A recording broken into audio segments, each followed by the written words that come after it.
Howdy. So today I'm actually in the dining room, as you can see. My wife had to come home early. She had a little something going on. So just real quick, slice of life, just champ slice of life. Just kind of talk a few things. It is Friday, 12 o'clock, uh, 2/6/2026. 2/8/26 is a Super Bowl. Clash of the Titans, I guess. Just not actually the Titans. We got the Seattle Seahawks trying to get ring number two, going against the Patriots trying to get ring number seven. Um, it's one of those Super Bowls that people don't seem to really be excited for. But I've been thinking, like, when was the last time anybody was really excited for a Patriots Super Bowl? And I think the other part of it is uh, oftentimes we expect a close game or a fun game. Like even when the Chiefs and Eagles were playing last year, I don't think anybody expected a 40-21 blowout, whatever it was. This year, a lot of the spread was, last I checked, it was only like four in favor of Seattle. But a lot of people are taking Seattle to win big. I I'm one of those people. I think Seattle is going to be one of those like 40-17, 41-17 kind of games. But let's get into it. I mean, it's Seahawks trying to get revenge. And I know it's not the Legion of Boom, but it's the second, third, fourth part of the Patriots dynasty, if you will. Seattle has one of the best defenses in the game. If it weren't for the Texans, playing the backups and messing around in that first half against the Colts, they would have finished number one in scoring defense, but here we are. Seattle actually finished number one in scoring defense this year. They gave up like 17.2 points or something like that. New England's got explosive offense. They got playmakers. They got Keishawn Boutte. They got or is it Boutte from came out of LSU a few years back. They got Stephon Diggs, legendary Houston Texan for the 7.5, 8 games he played, whatever it was. Um, they got Ramondre Stevenson, Trevion Henderson. Um, yeah, it'll be a fun game. Drake May finished second place in MVP voting last night. Matthew Stafford came out on top. Apparently, they were saying that somebody voted for Justin Herbert, gave one of the first place votes to Justin Herbert, and put Drake May like fifth. And had it been a situation where Drake May would have even come like third, he wouldn't have won MVP if I read that correctly. But basically, all the MVP votes went to first place MVP votes went to Matthew Stafford and Drake May, except for two went to Josh Allen and one went to Justin Herbert. But we got Sam Darnold, who's revived his career last year with Minnesota. He fumbled the bag those last two games to get the one seed, and then just flamed out against the Rams in the playoffs. He's come back. He's with a vengeance. He's no longer seeing ghosts.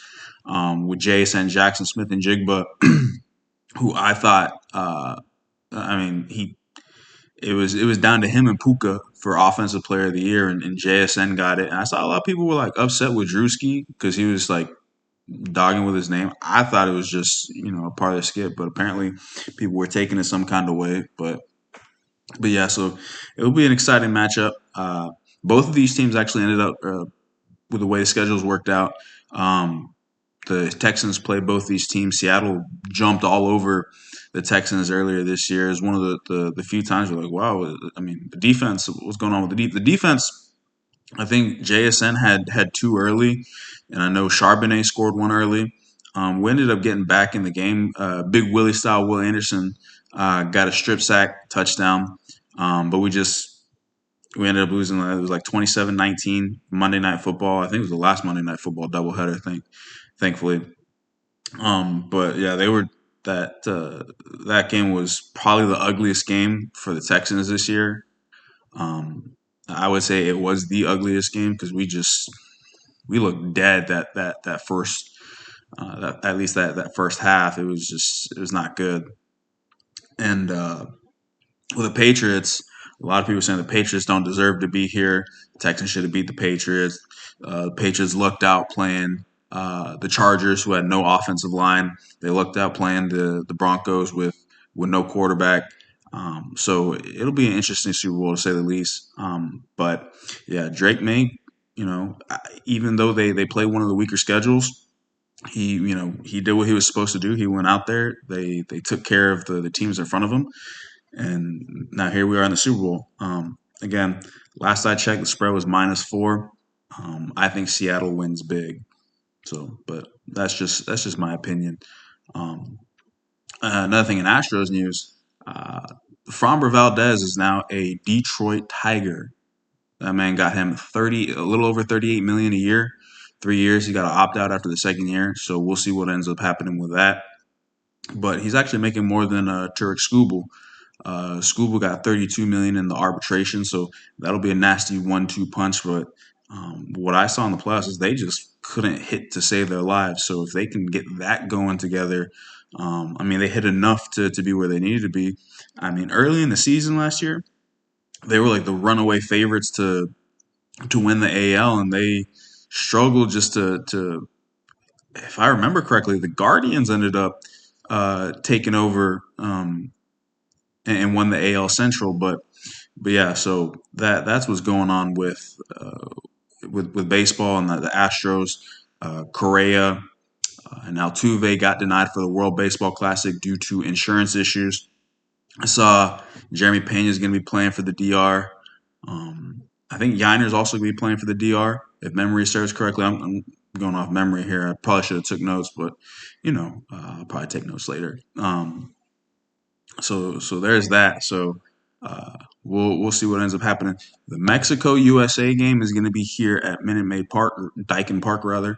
So I'm gonna end up going to that one. If anybody wants to meet up, just say something. But I'll definitely be there at that game. That'll be fun. Apparently, Mike Trout was well, not apparently. Mike Trout was Captain America, but apparently they've given it to Aaron Judge now. I don't know how that works. I don't know how you change the nickname every year. I know he was a team captain previously. Aaron Judge is the team captain this year, but hopefully, hopefully the games end up being played very well.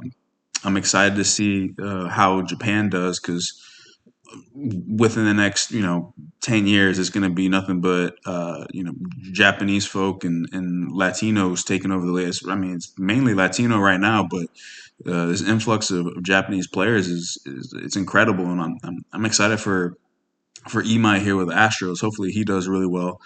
Um, but yeah, and then the NBA, James Harden. I just saw Ramona Shelburne report this morning that he wanted to actually come back to Houston, but the Rockets weren't interested, and it makes sense. Everything that's going on, we are kind of hampered by our salaries. And we were going to trade like Jabari for him. Only Fred VanVleet.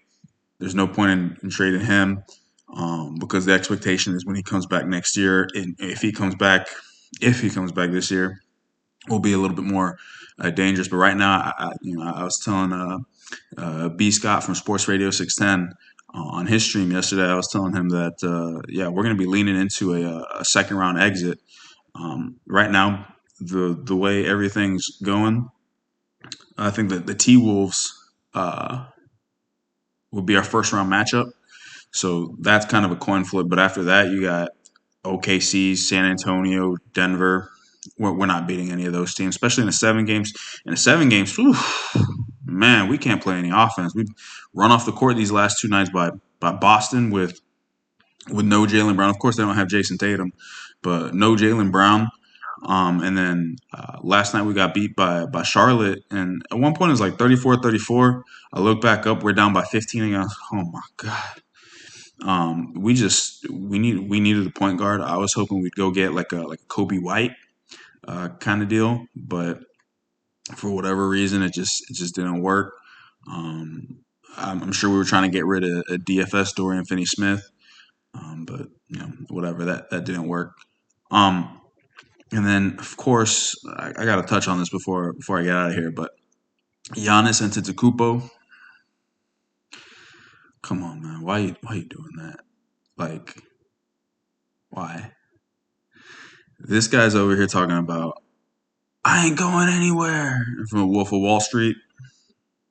And there's some Reddit comments. Let me see if I could probably edit that. I probably can't edit it, but yeah, he was saying that he never wanted to go anywhere, and he a legend chaser or whatever. I don't remember. I got to reread it, but I just remember commenting on Reddit. I said, I'm so fed up with this dude, and it probably must be the most like upvotes I ever got. So it was like 500 some upvotes, and everybody I just get the notifications of other people having conversations. But it's like, dude, like nut up or shut up. Either you want to be there or you don't. And I know right now I want to be here, but we'll see what the story is in the off season. Um, I mean, I'm glad we didn't trade for Giannis. I don't think any team he would have been realistically traded to, whether it's Golden State, Minnesota, Miami, New York. Those are all the teams that were like in the hunt for Giannis. I don't think realistically that any of those teams, because what they would have had to have given up, would have been contenders. But again, we'll see what happens in the off season. And, you know, we'll see what the Rockets do. But I'm fed up with Ime Udoka's offense. Kevin Durant, I don't remember if he even rested in the first three quarters. He had like 30, 31. And I mean, at his age, that's just too much in his body. But we'll see. Slice of life. Um, Again, Super Bowl Sunday, Seattle Seahawks. I take the 4 points, and hopefully it's a good game. But if the Patriots get blown out, I'm all for it. I will catch y'all next time.